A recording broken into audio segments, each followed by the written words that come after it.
Hello दोस्तों, कैसे हैं आप सब। हम फिर से लेकर आ गए हैं आपके लिए एक और नई प्रेरणादायक वीडियो। उम्मीद है आपको बेहद पसंद आएगी। दोस्तों, हमें बचपन से ही सिखाया जाता है कि एक अच्छा इंसान बनो, सबकी मदद करो, सबका सम्मान करो, लेकिन ये किस हद तक सही है यह नहीं सिखाया जाता। लेकिन हमारी अच्छाई का जब कोई फायदा उठा रहा हो तो क्या तब भी हमें अच्छे बनकर रहना चाहिए? ये सवाल शायद आपके मन में भी चल रहा होगा। तो चलिए इसी स्थिति को आज हम एक कहानी के माध्यम से समझते हैं कि हमें किस हद तक अच्छे बनकर रहना चाहिए। शुरू करते हैं आज की इस वीडियो को अंत तक देखिएगा। उम्मीद है आपको पसंद भी आएगी और बहुत कुछ सीखने को भी मिलेगा। बहुत समय पहले की बात है। एक नगर में एक धनी सेठ रहता था जो बहुत दयालु था। इतना बड़ा व्यापार और बहुत सारा धन होने के बावजूद वह एक भोला और दान करने वाला इंसान था। वह हर किसी की मदद करता था। उसके मन में लोगों के प्रति प्यार और दया की भावना थी। वह किसी का भी दुख नहीं देख पाता था। उसके इतने दयालु और भोलेपन की वजह से उसके आसपास के लोग इसी बात को उसकी कमजोरी समझकर उसका फायदा उठाते थे। कुछ लोग उस सेठ के सामने झूठ मूठ का रोना रोकर उससे पैसे उधार ले जाते थे। सेठ अमीर तो था ही और ऊपर से दयालु भी था। जब वह सेठ उन लोगों की दुखी हालत देखता और उनकी परेशानियां सुनता तो उसका मन भर आता। और जब वह लोग उससे कहते थे कि मुझे थोड़ा धन उधार चाहिए या तुम मेरी मदद करोगे, मैं तुम्हारा यह एहसान कभी नहीं भूलूंगा, तो वह मना नहीं कर पाता। वह यह सोचकर धन दे देता था कि अभी इसका बुरा वक्त चल रहा है, इसको मेरी मदद की जरूरत है, बाद में यह पैसे लौटा देगा। धीरे धीरे वक्त गुजरता गया। लोग उस सेठ के आगे बिना बात का रोना रोते और उसका धन ले जाते और कभी भी वापस नहीं करते। सेठ भी कभी धन वापस नहीं मांगता था। उसको लगता था कि जब इसका बुरा वक्त गुजर जाएगा तो धन वापस कर देगा। लेकिन कहते हैं ना कि हर सुबह के बाद रात होती है, हर सुख के बाद दुख आता है और दुख के बाद सुख आता है। ठीक उसी तरह उस सेठ के साथ भी हुआ। कुछ सालों बाद उसके पास धन कम होने की वजह से उसके व्यापार में माल भरने के पैसे कम होने लगे और इसकी वजह से उसकी दुकान पर अब ग्राहक भी कम होने लगे, क्योंकि जो सामान उन ग्राहकों को चाहिए था वह सामान उस व्यापारी के पास खत्म होने लगा था और उस सामान को लाने के लिए अब उसके पास इतना धन भी नहीं था। धीरे धीरे सेठ का धन समाप्त हो गया। एक समय था जब वह सेठ अपने नगर के अमीर लोगों में आता था, पर आज उसके पास पैसे नहीं थे, ऊपर से ढेर सारा कर्ज हो गया था। उसे समझ नहीं आ रहा था कि वह क्या करे। उसने महात्मा बुद्ध के बड़े चर्चे सुन रखे थे। उसे यह पता था कि उसके बहुत सारे मित्रों ने उनके पास जाकर अपने जीवन के लिए सही मार्गदर्शन लिए हैं और वह जो ज्ञान देते हैं उससे काफी जिंदगियां सुधर चुकी है। उसने निश्चय किया कि अब गौतम बुद्ध ही उसकी समस्या का हाल बताएंगे। यही सोचकर वह अगले दिन गौतम बुद्ध से मिलने निकल पड़ता है। वहां जाकर बुद्ध को प्रणाम करता है। फिर सेठ गौतम बुद्ध से कहता है, मुझे मेरी समस्या का निवारण चाहिए। बुद्ध कहते हैं, पूछो, क्या पूछना है। फिर वह उन्हें सारी बातें बताता है कि वह कैसे लोगों की मदद करके अमीर से गरीब हो गया, कैसे उसने बस लोगों की बुरी हालत देखकर अपने व्यापार के पैसे उन्हें मदद करने के लिए दिए थे और आज वह खुद जरूरतमंद हो गया है। गौतम बुद्ध उसकी सारी बातें ध्यान से सुनते हैं और कहते हैं कि तुम बहुत ही ज्यादा सीधे और दयालु हो। जरूरत से ज्यादा सीधा होना भी हमारे लिए मुसीबत पैदा कर सकता है। आगे बुद्ध कहते हैं कि तुम लोगों की मदद इसलिए करते थे ताकि वह मुसीबत से बाहर निकल सके, लेकिन लोगों ने इसका फायदा उठाया और तुम्हें ठगने का काम करते रहे। उस सेठ ने कहा, आप बिल्कुल सही कह रहे हैं बुद्ध, मेरे दुखों का कारण मेरा ज्यादा सीधा होना, सरल होना और दयावान होना ही लग रहा है, लेकिन मैं अब क्या करूं? मुझे रास्ता बताइए। क्या मैं बुरा बन जाऊं, निर्दयी हो जाऊं? क्या अच्छाई करने की कोई कीमत नहीं है? इस दुनिया में क्या मदद करने से या किसी का भला करने से बस यही परिणाम मिलता है? बुद्ध कहते हैं, नहीं, तुम्हें यह सब नहीं करना है। कई बार तुमने देखा होगा कि जो व्यक्ति ज्यादा अच्छा होता है उसे उतना ही ज्यादा दुख मिलता है। इसका सीधा कारण यह है कि वह अपने खुद के अधिकारों को सामने वाले की इच्छाओं से कम दर्जा देता है और फिर उसे जब भी आपसी अनबन होती है तो उसे अधिक तकलीफ होती है। लेकिन उसी के विपरीत हमें हमेशा यह भी नहीं सोचना चाहिए कि हमारा अच्छाई और भला करना बेकार है या यह बस अपनी कमजोरी है। हमें अच्छाई का साथ कभी नहीं छोड़ना चाहिए। हमें बस यह सीखना है कि कभी कभी हमें भी अपनी बात रखने का अधिकार है और हमें अपने अधिकारों की रक्षा करनी चाहिए। इसलिए हमें अच्छे इंसान बने रहने के साथ साथ अपने अधिकारों की रक्षा करनी भी सीखनी होगी। अगर हमारा गलत तरीके से नुकसान हो रहा है, कोई हमारा गलत फायदा उठा रहा है, तो हमें उसका सामना करने के लिए सही तरीके से खड़े होना जरूरी है। यही एक सच्चे और अच्छे इंसान की पहचान और शख्सियत होती है। वह आदमी कहता है, बुद्ध मुझे थोड़ा थोड़ा समझ आ रहा है, लेकिन अभी भी मैं पूरी तरह से नहीं समझा। इस पर बुद्ध कहते हैं, चलो मैं तुम्हें एक कहानी सुनाता हूँ, उसके बाद तुम्हें समझ आ जाएगा कि तुम्हें क्या करना है और क्या नहीं करना है। बहुत समय पहले की बात है, एक जंगल में एक भेड़ रहती थी। उस भेड़ ने एक बच्चे को जन्म दिया। वह मेमना बहुत ही सुंदर था। उसके शरीर पर बहुत ही चमकदार और घने बाल थे। वह बहुत ही सुंदर लगता था। भेड़ भी अपने बच्चे से बहुत प्रेम करती थी और उसका बहुत अच्छे से देखभाल भी करती थी। भेड़ अपने बेटे को अच्छी अच्छी बातें सिखाती, उसे अच्छे संस्कार देती। उस भेड़ की इच्छा थी कि उसका बेटा बड़ा होकर खूब नाम रोशन करे, लेकिन भेड़ के ज्यादा लाड़ प्यार के कारण मेमना बिगड़ता जा रहा था। उसकी माँ उसे अच्छी शिक्षा देती थी, उसे अच्छे से रखती थी, दिन रात उसका ख्याल रखती थी, लेकिन मेमना दिन प्रतिदिन शैतान और जिद्दी होता चला गया। वह अपनी माँ की किसी भी बात को ध्यान से नहीं सुनता और ना ही किसी बात पर ध्यान देता। उसे हर पल ऐसा ही लगता था कि मेरी माँ मेरा इतना ख्याल रखती है, और इसी कारण वह खुद की जिम्मेदारी नहीं लेता था। यह सोचकर कि उसकी माँ उसे किसी भी संकट से निकाल लेगी, वह धीरे धीरे गैर जिम्मेदार होता जा रहा था। अब उस भेड़ का लाड़ प्यार उसी के मेमने के अच्छे और जिम्मेदार बनने में रुकावट बन गई थी। एक दिन वह मेमना घूमता घूमता पास के जंगल में जा पहुंचा। वह मेमना पहली बार जंगल में गया था। उसे पहली बार जंगल में जाने का मौका मिला था। वह जंगल की सुंदरता को देखकर आश्चर्यचकित रह गया। उसने कभी इतनी सुंदर चीज नहीं देखी थी। इतने सुंदर पेड़ पौधे, रंग बिरंगे फूलों को देखकर बहुत ही प्रसन्न हो गया। उसे यह सब देखकर बहुत ही अच्छा लगा।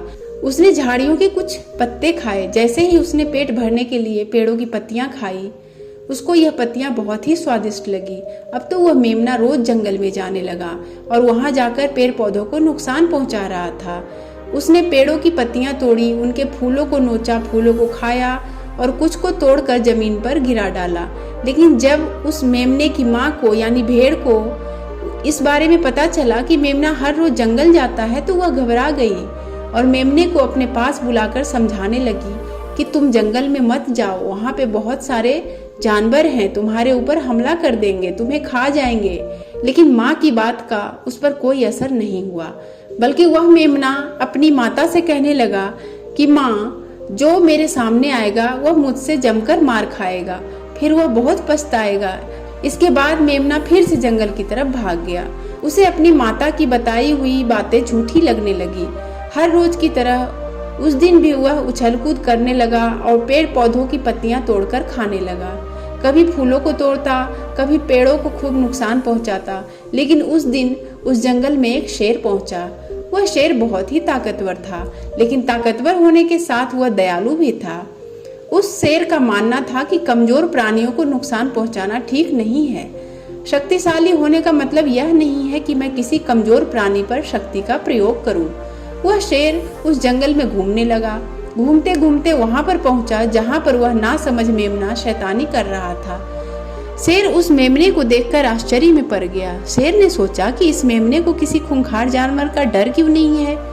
यह कैसे पेड़ पौधों की पत्तियां बिना काम के ही नोच रहा है। यह इनको खत्म कर रहा है, उन पत्तियों को खा नहीं रहा बल्कि बिगाड़ ज्यादा रहा है। उसके बाद वह शेर कुछ देर तक चुपचाप खड़ा होकर उसको देख रहा था और शेर सोचता है कि मेमना कुछ ही देर में मुझे देखकर यहाँ से भाग जाएगा और उसके डर के भाग जाने से मुझे बल का प्रयोग नहीं करना पड़ेगा। लेकिन ऐसा नहीं हुआ।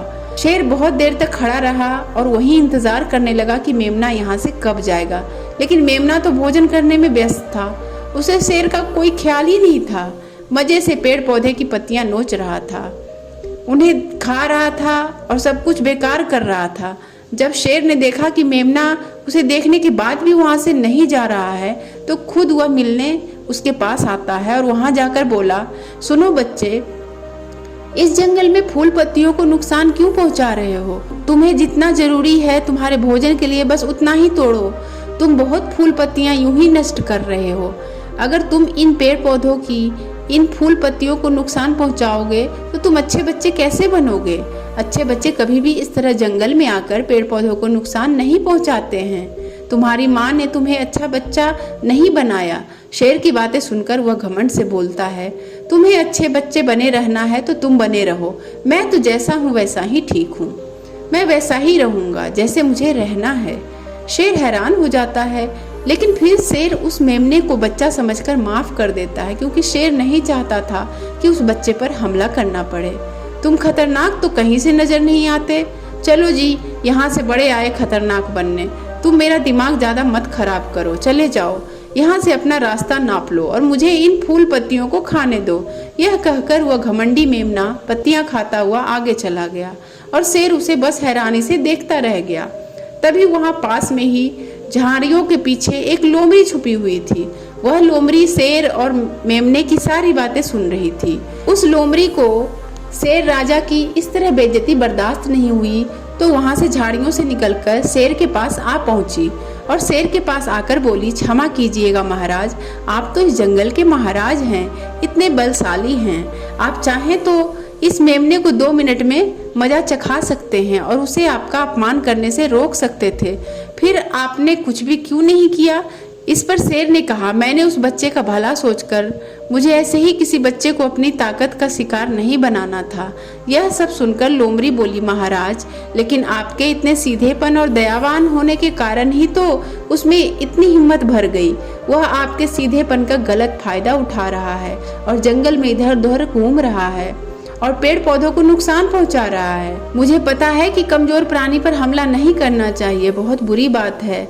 दया करना एक अच्छा गुण है, लेकिन शासन में कभी कभी भय दिखाना भी जरूरी है। आपकी यह बात सही है कि प्रजा के साथ दयालुता का व्यवहार करना चाहिए, लेकिन इसके साथ साथ यह भी तो जरूरी है कि उनके मन में राजा के प्रति डर भी हो, ताकि वह इस तरह का अपराध ना करे, कोई मर्यादा ना तोड़े। लोमड़ी की बात सुनकर जंगल का राजा शेर लोमड़ी से कहता है कि क्या ऐसा हो सकता है कि मेमने को भय दिखाकर हम उसे काबू में कर सके, जिससे कि उसमें सुधार आए और उस मेमने को किसी तरह का नुकसान भी ना पहुंचे, जिससे कि वह जंगल के पेड़ पौधों को कोई नुकसान ना पहुंचाए। लोमड़ी ने कहा, मैं उस मेमने को इस तरह डराऊंगी कि उसको कोई भी नुकसान नहीं पहुंचने दूंगी। फिर लोमड़ी कहती है कि उसकी माँ तो उसे कभी सुधार नहीं पाई, लेकिन मैं उसे जरूर सुधार दूंगी। लोमड़ी की बातें सुनकर शेर ने बोला, अच्छा ठीक है, तुम कोशिश करके देखो। अगर तुम्हें इसमें सफलता मिल जाती है तो मैं तुम्हें जंगल के सभी जानवरों के सामने इनाम दूंगा। शेर की बातें सुनकर लोमड़ी बहुत खुश हुई। वह तुरंत मेमने के पास गई और उस पर गरज पड़ी। इससे पहले कि वह मेमना वहां से भाग पाता, उससे पहले ही लोमड़ी ने मेमने को जमीन पर पटक दिया और उसे अपने मजबूत पंजों से दबोच लिया। मेमने को दबोचने के बाद लोमड़ी ने उससे कहा कि बोल, तुझे मार दिया जाए या छोड़ दिया जाए। तुमने इस जंगल के पेड़ पौधे, यहाँ के फूल और कमजोर प्राणियों के साथ भी तो यही किया है। मेरे ख्याल से तुम्हें मार ही देना चाहिए। लोमड़ी की बातें सुनकर मेमना डर के मारे थर-थर कांपने लगा। फिर वह लोमड़ी से बोलने लगा, मुझे माफ कर दो, मुझे छोड़ दो, मुझे यहाँ से जाने दो। मैं कभी भी जंगल की तरफ नहीं आऊंगा, ना ही कभी पेड़ पौधों को कोई नुकसान पहुंचाऊंगा। अब मैं कभी कोई गलती नहीं करूंगा। तब लोमड़ी ने मेमने की पकड़ ढीली कर दी। वह जोर जोर से भागने लगा। वह गिरता उठता भागता हुआ अपनी माँ के पास पहुंचा। उधर लोमड़ी शेर के पास गई और सर झुकाकर बोली, देखो महाराज, ताकत के साथ दिमाग का प्रयोग करना भी बहुत जरूरी होता है, तभी लोग हमारा सम्मान करते हैं, तभी हमारी अच्छाई का गलत फायदा नहीं उठाया जाएगा। लोमड़ी की बात सुनकर शेर लोमड़ी की योग्यता से प्रभावित हुआ। उसने लोमड़ी को सारे जानवरों के सामने इनाम दिया। उधर वह मेमना घबराया हुआ अपनी माँ के पास पहुंचा और अपनी माँ से आकर लिपट गया और माँ से क्षमा मांगने लगा, मुझे माफ कर दो, मैंने आपकी बात कभी नहीं मानी। आप मुझे हमेशा कहती थी कि जंगल में बहुत खतरनाक जानवर रहते हैं। आज के बाद मैं कभी भी उस जंगल में नहीं जाऊंगा। फिर बुद्ध उस व्यापारी को कहते हैं, देखो बेटा, इतने अच्छे मत बनो कि लोग तुम्हें खा जाएं। जरूरत से ज्यादा अच्छा बनना इंसान को दुख देगा। लोग उसका सम्मान नहीं करेंगे बल्कि उसे पागल समझेंगे। गौतम बुद्ध सेठ से कहते हैं, अगर शेर भी अच्छा बनने का दिखावा करेगा या फिर अच्छा बनकर रहेगा तो लोग उससे डरने की बजाय उसे पागल समझेंगे। सेठ को समझाते हुए बुद्ध बोले, अगर हम ज्यादा अच्छे बनकर पेश आते हैं तो लोग हमारी अच्छाई का फायदा उठाने लगते हैं। तुम लोगों के लिए भले उनकी मदद करते हो, वही लोग भोले बनकर तुम्हें ठगने की कोशिश करेंगे। तुम्हें लोगों की मदद करना छोड़ना नहीं है, बल्कि समस्या सुनकर उसे धन देने की बजाय उन्हें समाधान देने की कोशिश करो। अगर धन की आवश्यकता पड़े तो थोड़ा बहुत धन दे सकते हो, लेकिन हर समस्या का समाधान धन से करने की बजाय उसको समझाने से निवारण करो। इससे वही लोग तुम्हारे पास समस्या लेकर आएंगे जिनको हकीकत में दिक्कत है। पैसे ठगने वालों से तुम्हें मुक्ति मिल जाएगी। सेठ बुद्ध को प्रणाम करता है और धन्यवाद कहकर वहां से चला जाता है।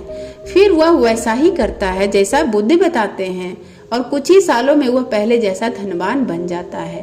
तो दोस्तों, आपने आज की इस वीडियो से क्या सीखा, मुझे कमेंट करके आप बता सकते हैं। इसी के साथ मैं उम्मीद करती हूँ कि आपको आज की वीडियो पसंद आई होगी, तो वीडियो को लाइक कीजिएगा, अपने दोस्तों रिश्तेदारों के साथ इस वीडियो को शेयर भी कीजिएगा। अगर चैनल पर पहली बार आए हैं तो चैनल को सब्सक्राइब कर लीजिएगा। वीडियो देखने के लिए